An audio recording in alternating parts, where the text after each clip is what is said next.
Buongiorno, buonasera, benvenuti amici. Welcome my friends. My name is Vincenzo and welcome to my channel, Fountain Pen Therapy. And yes, welcome to another weekly recap. Folks, the summer is kind of slipping by. We're September the 8th, 2024. And yes, I've got more recapping for you. I got to tell you, it was a little difficult for me to get this episode out to you for September the 8th. I've got my son in from out of town, and we had all kinds of catching up to do. So I tried to figure out where I could squeak in and do my thing, because I didn't want to disappoint any of my viewers, and I do like to keep up with my undertakings and what I've promised that I would be doing. So I've burned the midnight oil for you guys, and I hope I took one for you, and hopefully I've got enough content here to be able to entertain and inform you.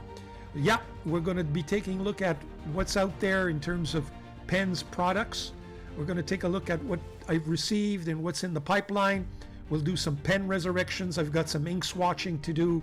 And of course, I've got a couple of YouTube commentaries that I'd like to share with you as well. So without further ado, here it is, the Fountain Pen Therapy weekly recap for September the 8th, 2024.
Okay, so first chapter in this recap is to take a look at some products that are out there that I did want to I think mention to you. They may be worthwhile for you to consider.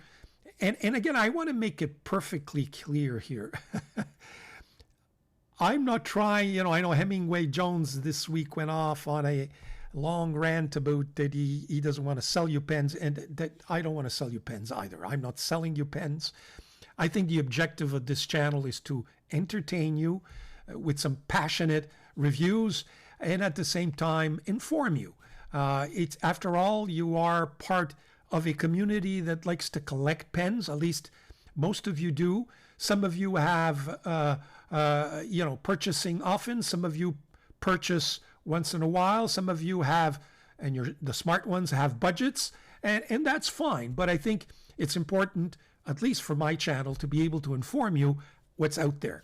And it's not because I'm informing you that you should go out and buy all these pens. That of course is obvious. But having said all of that, here's where we are. Okay, so let's look at, I always like to look at the Chinese pens. It's a little slow this year. I got to tell you, there's nothing exciting coming out, but there may be other brands anyway. Now, who's behind these brands is always a question with some of these Chinese pens. But having said that, and without further ado, let's go to my computer, and I'll be able to show you what I'm talking about. Okay, here we are. First thing, let me just get rid of that. I noticed this pen. I think that could be interesting. It's a Lanby 2, but it doesn't appear in the title. Talking about students and Christmas gifts, so I guess Christmas is already around the corner. But I don't know. Some of this pen may be interesting for some of you. The nib, I think, is a number 6 size nib, although it's difficult to tell. I've had some success with Lanby 2 in the past, so that could be interesting. Next, what have I got for you? Well, I mentioned last week Jinao 10, which is this retractable Majon imitation or even Pilot, vanishing point imitation. One of my viewers actually received the pen, and he was nice enough to write to me to tell me, Vincent, there's not much difference between this and the Majon one. So, he's not overly excited about it, and he's kind of recommending that, I can probably pass. So I'm just passing the message along that this might not be worth the effort. Although I got to tell you, Jinahao is always very low priced. It's only $20 Canadian, which is roughly what, $12, $15 American. Having said that, what else is there? Yeah, there's Montagut. I've seen this company again. Again, it's just another obscure, at least for me, it's obscure. But I've seen a couple of offerings. I find these pens intriguing. They're kind of Mont Blanc-ish, if you will. They've got kind of that look, but different colors. Is that a number 6 size nib? It looks like it is. So that may be worthwhile taking a look at. Then we have the Jinhao 1935. For those of you who didn't like the colors, they've come out with different colors now. I've seen the dark green, I've seen the white, I've seen the beige, the fully transparent, and now I believe this is brand new with the blue, or at least I just realized there is a blue offering. So for those of you who've been hesitating because you don't like the color, well, you've got blue now. Next, what have I got on the Chinese pen front? What is this? This is the Yongdian. Ah, yes. It's the Yongdian N1. I have this one, and I believe I have the yellow one as well, but now it's in blue. So again, those of you who are fans of blue pens, well, the N1 now appears to be available in this kind of ice blue, which is very, very nice. And you'll recall that this is just a beautiful pen. So if you've been hesitating on the N1 because of color choices, well, now you've got another one. Yeah, next, again, another obscure. I wanted to mention this obscure. I'm saying obscure, maybe I'm the one who's just behind. There's this pen company called Sell Me, who's offering these pens with what looks like ebonite and gold nibs. Take a look at these. They're all Sell Me, different prices, anywhere ranging from 176 Canadian to 200 plus. Although this is 147. I just look at this one, $900, because it looks like it's Urushi. So this Sell Me looks like it's a new pen on the block. You may want to take a look at those a little more closely. Maybe there's something there that interests. I'm hesitating to take the bite until I actually see a review.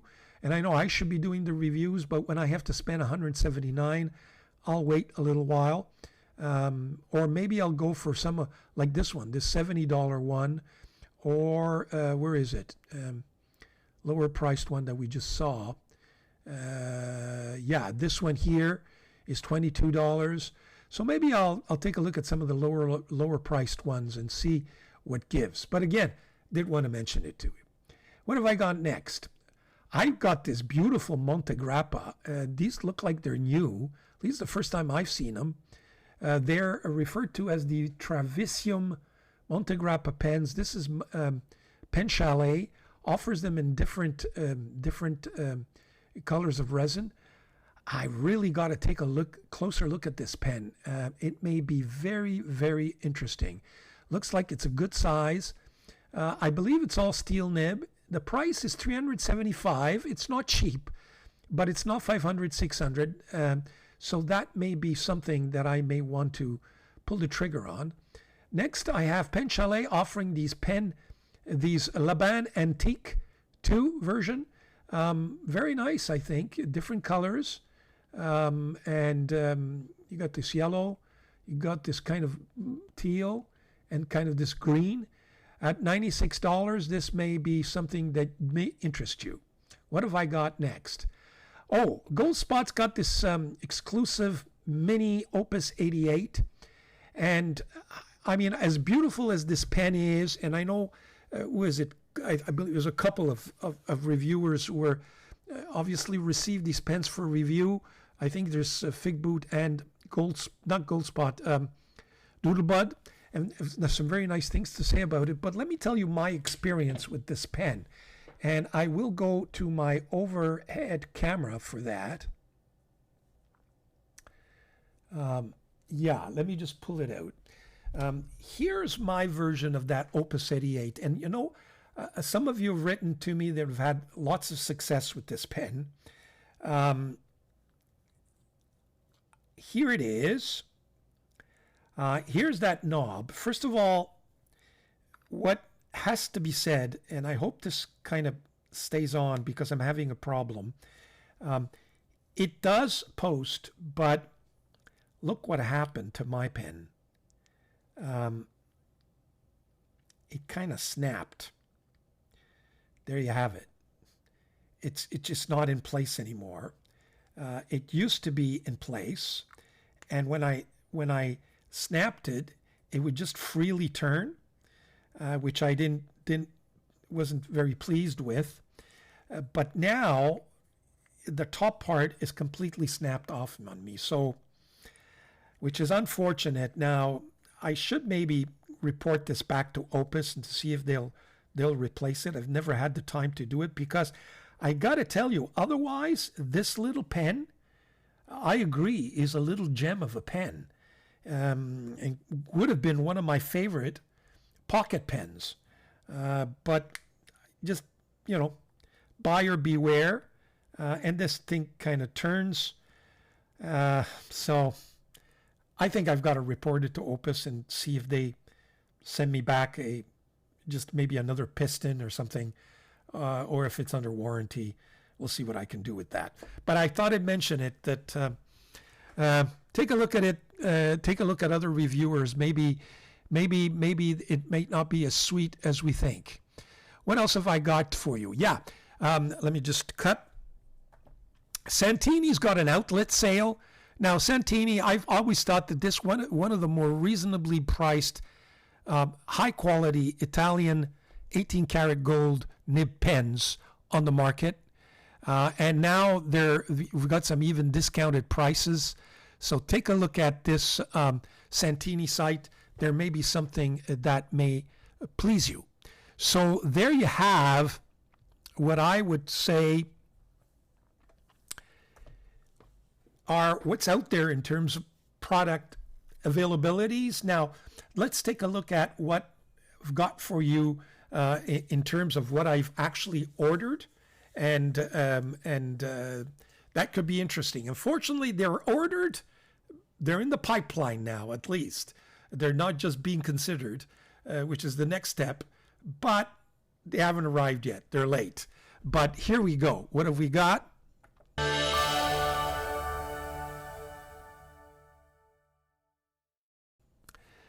We've got this Trammel I mentioned last week. It hasn't arrived yet, but I've got a feeling it's around the corner, and I'll probably get it on Sunday, September the 8th, when this is being aired, because I did tape this recap earlier.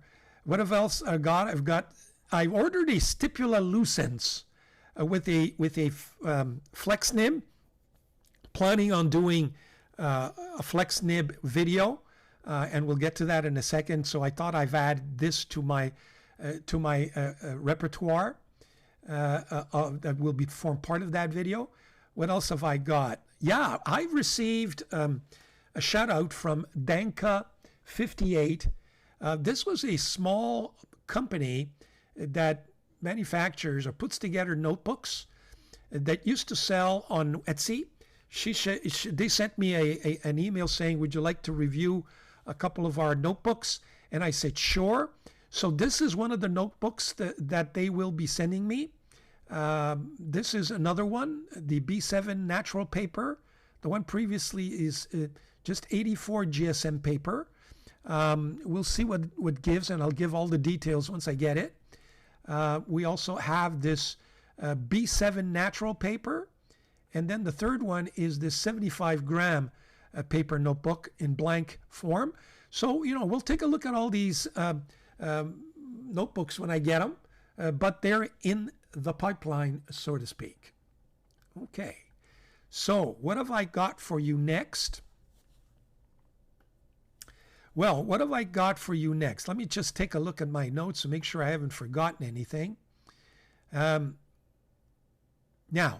I don't have a pen all for you. I mentioned the products in the pipeline, but I think what I would like to just show you is what's coming up.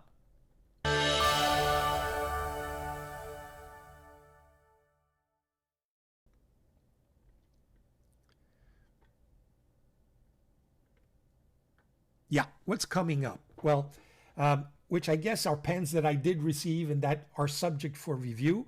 So without further ado, let me show you that. Here we go.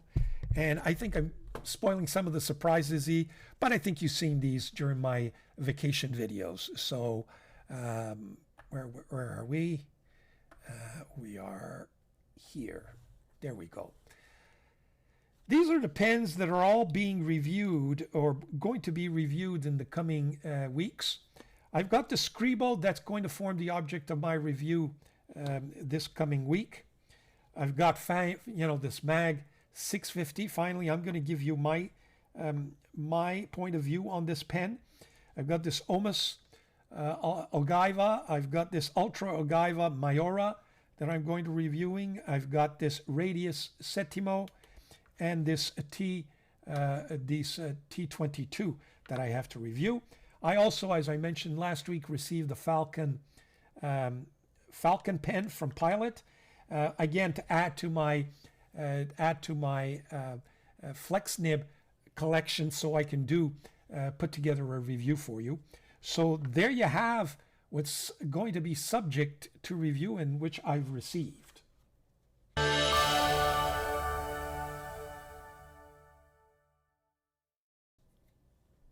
Okay, so we're back for the ink call. And for the ink call, I'm proposing 2 inks. You'll recall, for those of you who watched last week's episode, is that I received 4 inks from the web pen, and 2 of which I reviewed last week, September 1st, on my recap. And let me just go to my overhead camera. Here we go. And 2 of which I will be reviewing today. So the first one is this Gasworks Park, and the second one is this Western Trillium. So we're going to take a look at those and swatch them with, I have my trusty folded pen purchased from the Toronto Pen Company, for those of you who are interested. And I have a brand new dip nib there. The other one I noticed kind of got rusty and was kind of falling apart on me, so I've decided to go with this one. So there you have it. I did want to use this beautiful glass pen that I purchased in Italy, but I just don't like that nib. So you know what? I just realized something. Can I remove this ink, this nib? Yes, I can. Well, there you go. So, sorry, that was kind of a spur of the moment. Okay, can I fit this is the question. Why doesn't it go in more than that? Well, you know what? We can still do something with that. So there you have it. I love this glass pen just because this part is not glass and I can hold it better. So there you have it. Okay, so I think we've worked that out just fine. So let's get to we'll do Gasworks Park first.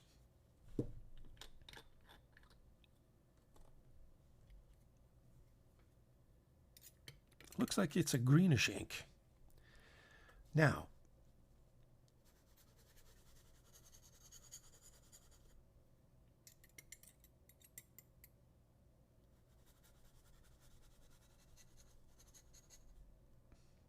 Now, this paper, let me just explain what it is.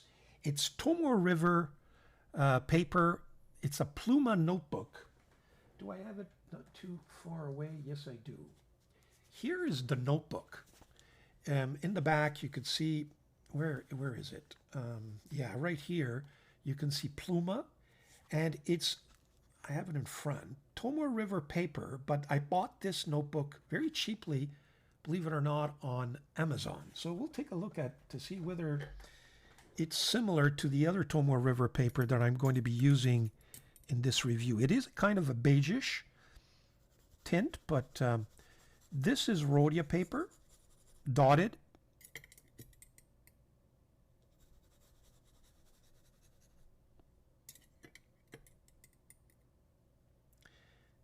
This one is Cosmo Air Light. And the last one is Tomoe River, but Sanson.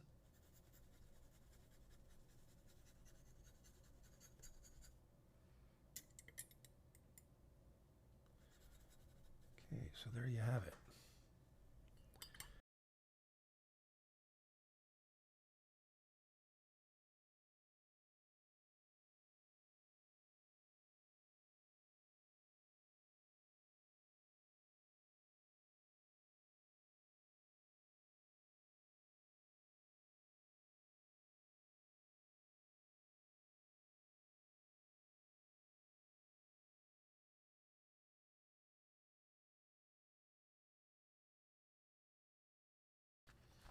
We're going to allow that to dry, and we'll come back just to see what kind of an effect we can have after the drying process. Next one on the list is Western Trillium.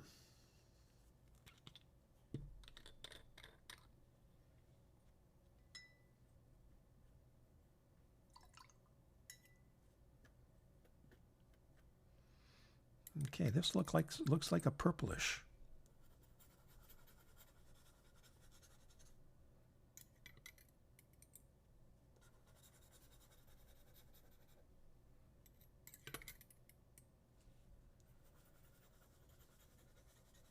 So that was that Amazon Tomoe River paper. This one is rhodia. I like this purple ink.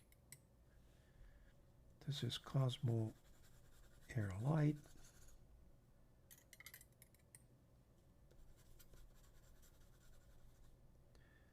And the last one is Tomoe River Sanson.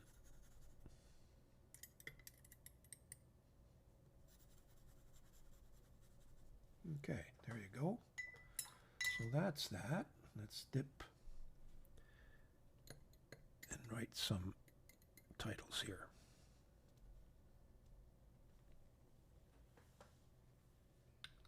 Apologize, I keep forgetting the title. Western Trillium.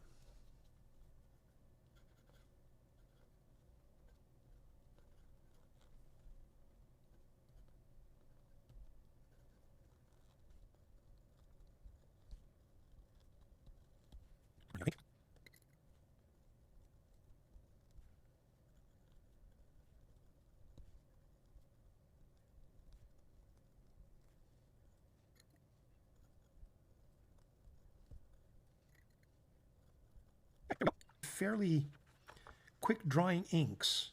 At least that's the sensation I'm getting when I write with these inks. But we will take a closer look once they're all dried on how they fare. And of course, I will be inking my 2-pen resurrection pens with those inks so that you can appreciate how they perform in written form, if you will. So there you have it. So we will be right back with the next chapter.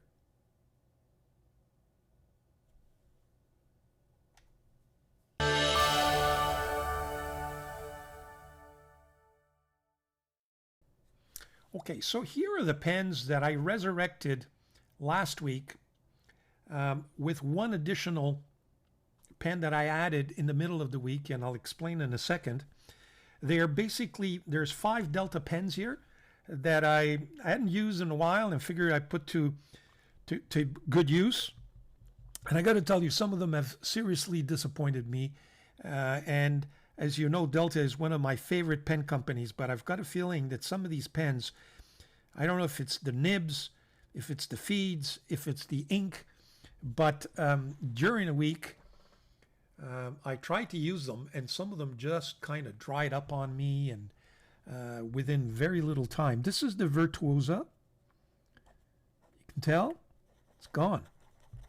I mean, it didn't even last a day. The ink is there. And now I've got to, prime it. But what I noticed is that the ink completely dried up on me.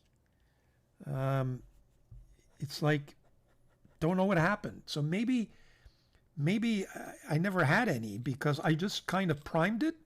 And look, my feed is empty.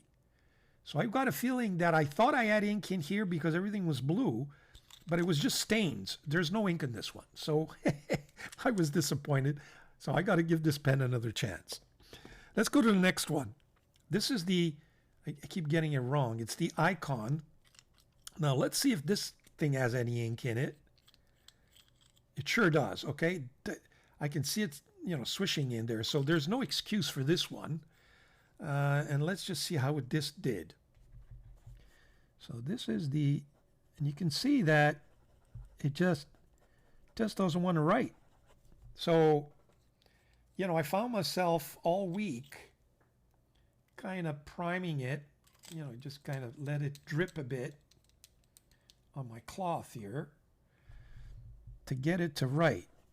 And then even then, so unfortunately, I think that this is that ink that I put in from wet pens that I thought was a very dry ink, and it's not working out for me.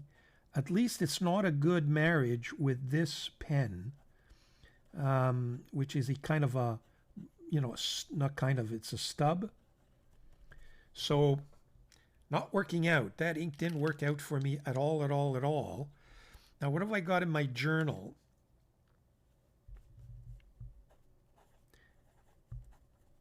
Again, it's kind of skipping on me. Not performing very well. This is a sailor ink, if I'm not mistaken. So, it's finally it writes, and even then, it's not. I can't write with a pen like that. So beautiful pen, but I saw one test. Let me just. So one YouTuber, and I forget who did that, but he was mentioning that if you want to test whether or not a pen has got a good seal, you kind of blow into it and see if any air comes out. I got to tell you, there's no air coming out of this.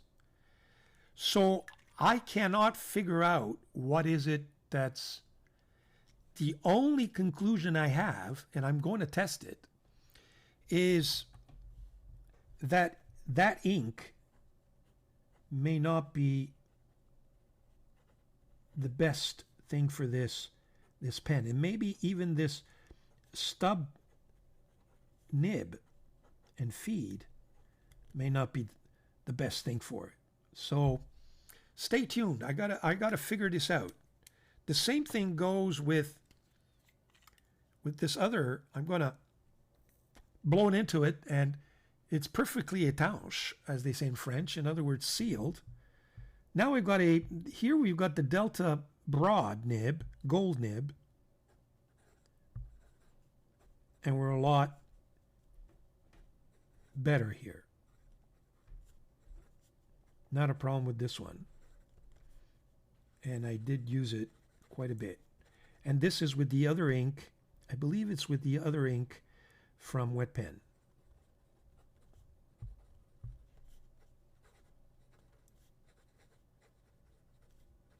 So Worked out fine. This other journal worked out fine, and we'll see how long it lasts. The best pen, eat your heart out, Drew Brown from Goulet Pens, who doesn't like this pen. And by the way, Goulet is selling this, for those of you who don't know, is this one. This one was with a broad Fusion Delta nib that they used to sell, and this one was just an absolute joy to use. And it became my go-to pen for the entire week. Beautiful pen. Drew, I don't know what you're talking about. Beautiful, beautiful pen. In fact, talk about pens that performed. Remember this Banjo? I reviewed it not too long ago. Chinese pen. New company, never heard of it. Small size 5 side nib. But this pen just performed and outperformed even the Deltas. I hadn't used it in quite a while, and I ended up using it all week. So Banjo, it's a good looking pen. I really like that cap, the way it kind of bubbles up this pen, gives it its character. That wooden barrel is smooth, well sealed, no cracking there yet. So you know what? It's a good pen. I recommend it. Banjo. So there you have the pens used this week. Let's take a look at what we're going to resurrect. Be right back. Okay, so what am I going to resurrect? Well, here are the three that I'm resurrecting. The first one is a Leonardo. So this hasn't been away for 5 years, at least, not like this last one, or this next one, I should say. This is a Leonardo Momento Zero Sorrento. It's got the 3 bands, so it's one of the more recent editions of the Momento Zero. The original ones, I believe, had only two bands here, if I'm not mistaken. Sorrento being, an homage to the city I was born in. So no excuses. I should have used this pen almost daily, given that parameter, as they say. But so this is the Leonardo. Oh, isn't that interesting? I just inked this. And it's with their new nibs, which is a 1.1 stub. So this is the Momento. Yeah, it's kind of baby's bottom, so to speak. Momento Zero Sorrento.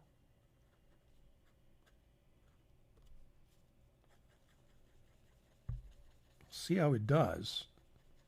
So I may have to take a look at this nib. Too wet.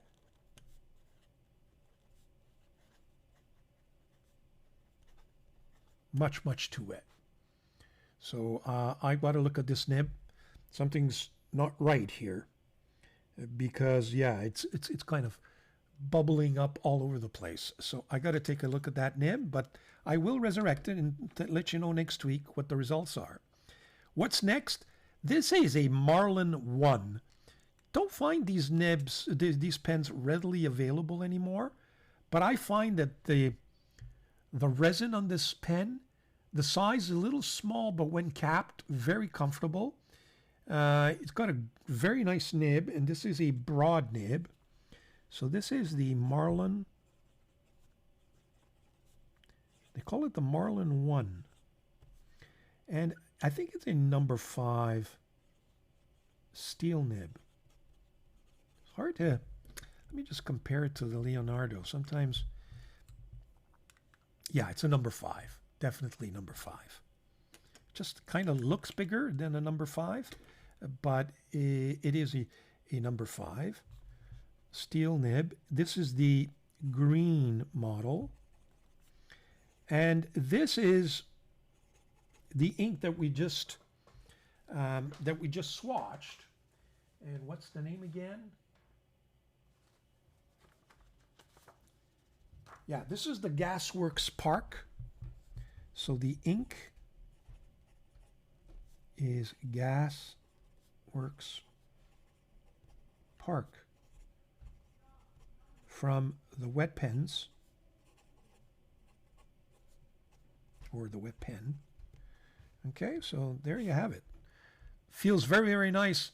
Very nice pen. I got to tell you, if you can find some of these, probably on eBay, probably for not a lot of dollars. I've got another one, kind of a light brown as well. Maybe we'll resurrect it next week. Very, very nice. So there you have that one. What's my third pen? Well, first of all, I've inked this pen with this Western Trillium from the wet pen. It's my Cypress micarta with that 14 karat nib, gold nib. So this is the Cypress micarta, which has a 14 karat gold Cypress nib. Yeah, the ink is pretty dry, I would say, but it dries quickly. And the ink is the Western Trillium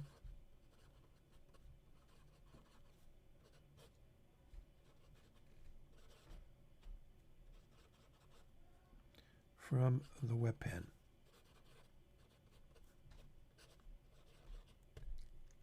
Nibs always interesting, gold nibs from Cyprus. They got some tooth, a little bit more like I guess sailor, if you will. So that's my pen resurrection. We got these 3 pens. We'll see what they do this week, and we'll take a look at them next week, and I'll come back and let you know. I'm a little bit concerned about this Leonardo. If that's what happens to these nibs after 3 or 4 months of non-use, disappointing, Leonardo. Very disappointing. But I got to take a look at it, see what it is, see what it gives. But I will let you know next week. Okay, folks, that Leonardo bothered me.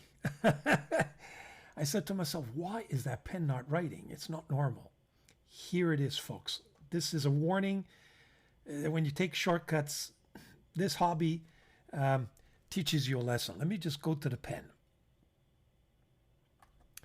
Okay, what happened was that pen was empty. Well, the pen was empty. The converter was empty, okay? But it had some stainage of ink. So what I figured out was that, yes, it was empty, but it hadn't been cleaned. So there was some ink, no doubt, encrusted in the feed and in the tines of the nib, making it such that when I re-inked it quickly, yes, it did suck up the ink because the ink comes through the capillary here, the little hole here, but the rest of it was still dirty. So when the ink kind of gets drawn down, obviously it encountered or it was blocked by particles of the old encrusted ink, and it just made it spill all over the place. So what I did now is that I've cleaned out that pen, and I also found it very curious that it was writing kind of dark, and that was the lead, because I just put in here a turquoise Aurora ink, so I should be getting a nice light blue, but I was getting kind of this dark with red sheen, so that's probably the Sailor ink that I often use. And so now the pen, and I just inked this. I mean, I just cleaned it and just put it together. I didn't redraw ink into it, if you will. Okay, and there you go. Not a problem.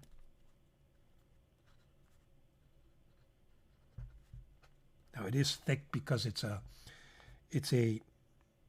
number 6 steel Yowo stub,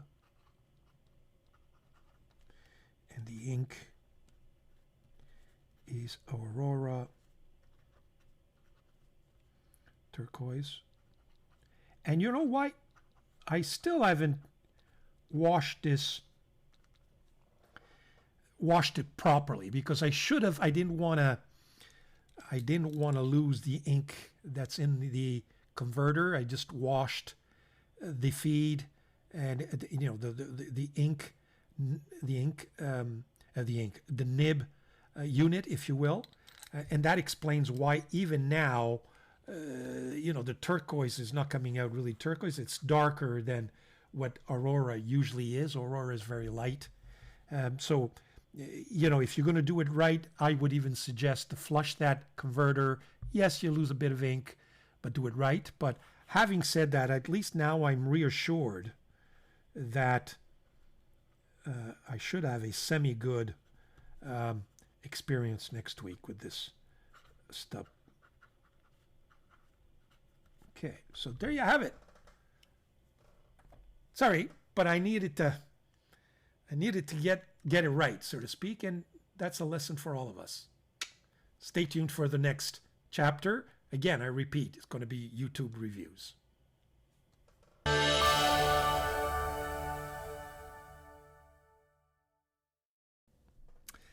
Okay, so for the YouTube reviews, here's what I got for you. Let me go to my computer. Here we go. Flex nibs. Magna Carta Mag 600. It's in the news almost every week. Shaq MD's got another analysis. He's got a war going on, or the battle of the Magna Cartas between the Mag 650, which is an exclusive gold spot, and the Mag 600. He does a detailed comparison. He's got some beautiful, beautiful handwriting. He really knows what he's doing with those flex nibs. So take a look at that. But he's got a bunch of other, I think he's completely obsessed with the flex nibs. My good old friend Shaq. By the way, just an anecdote, just to show you what a wonderful guy this man is. He heard about, I guess he was listening to one of my reviews, and he heard about the fact that I'm looking for a Delta Dolce Vita oversized original. In its original box, I know the new ones are the same, but they don't have the same nib. It's just not the same sentimental value. I want the ones that came out, decades ago. So he said, Vincent, I'm going to be at the Orlando Pen Show. I'm going to look out for them. If I find anything, I'll let you know. And I said, sure, thank you very much. So he sent me a text message saying, I got one, but it's mid-size. And I said, no, Shaq, it's not mid-size. I need oversize. The mid-size I have already. I need an oversize. So he says, well, I'll keep looking. Then another viewer actually was willing to sell me his pen. I have not gotten back to him. I will. I know he's written to me. So if you're looking at this, don't worry, Mr. Viewer. I'll get back to you and we'll see what we can do. But, that's very kind of you. Anybody else knows where I can get one? Feel free to either comment or send me an email. It's well appreciated. So that's my friend Shaq, just to show you what a great guy he is. Next, what I want to show you, let's keep going. The wet pen, Matthew has also got a review out. It's the Magna Carta M600 fountain pen. So he gives you his point of view on the Magna Carta, and he does somewhat of a comparison with certain other flex nibs, and he gives you his point of view. So excellent. So that's a second one that looks at the Magna Carta. And then the third one is Whimsy of Things. She goes through also a nice review with some nice close-ups, the difference between Fountain Pen Revolution, which I'm ecstatic about, those ultra flex nibs, but she demonstrates with close-ups the difference between the Magna 650 and the other pens. And you know what? I'm going to be joining their enthusiasm, if you will, and stay tuned for my review of the Mag. Where is it? Here it is. I still don't know whether I have the new nib or the old nib on these things. But maybe Shaq will be able to tell me once I get my review done and do some close-ups of the writing. So, stay tuned for it, except that I'm going to do a little bit broader. I'm going to take all the pens that I have in my collection that are flex nibs, and we'll compare. And we'll show you how this pen, is it better or worse than some of them? So I'm just going to expand the comparison, if you will, and give you my spin on this beautiful pen. I think it's still a very, very nice flex nib. And, I'm trying to get also more vintage pens. And by the way, I just want to mention you, this is what happens when you hesitate on triggering a purchase. Peyton Street had this beautiful Waterman 94 flex from, it went from extra flex to double broad, imagine. It looked really in great shape. It's the 94 with the, I guess it's the ebonite. It looked like a little bit like the red ripple. Is that what they call it? But really nice pen. It was going for, I believe it was $350 US. And I started doing some research and I said, well, I'll get back to it. I'll buy it tomorrow. I went to buy it. It's gone. It's gone. Whoever got it, lucky. So you know what? I missed out on a beautiful, apparently after all the research I did, it was a pen that would have been worthwhile purchasing. I'm just hoping that Peyton Street's pens, they always have some nice flex vintage nib pens. So, but it just goes to show you sometimes when you hesitate, you sleep, you snooze, you lose, so to speak. Anyway, there you have it. So, yeah, and it will include, that comparison will include some vintage pens, and maybe by then I will have acquired others than the ones that I have already as part of that comparison. And I will remove that section from that nib, detailed nib review that I've been promising you for months now. So that way we'll kind of do that apart. Yeah, so there you have it. That's what I've got planned.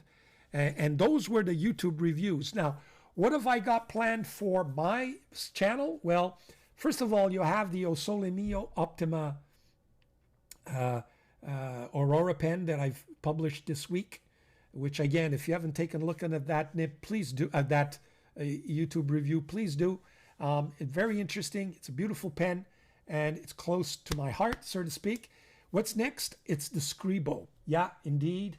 It's the Scribo La Dotta El Gigante that I will be reviewing. Another gorgeous pen. Stay tuned for that review. Very interesting. Longer than usual. Again, some comparative writing samples. So I hope you enjoy that. So that's probably going to get published this week, Wednesday or Thursday. So there you have it, folks. That's it for this week. I hope you enjoyed it. I hope I try to make this as entertaining and as informative as possible. If you still watching and you've reached this end of the video, please subscribe. It'll help the algorithm. Your comments are always welcomed. Ciao, arrivederci, statevi bene, and see you sometime soon. Thank you.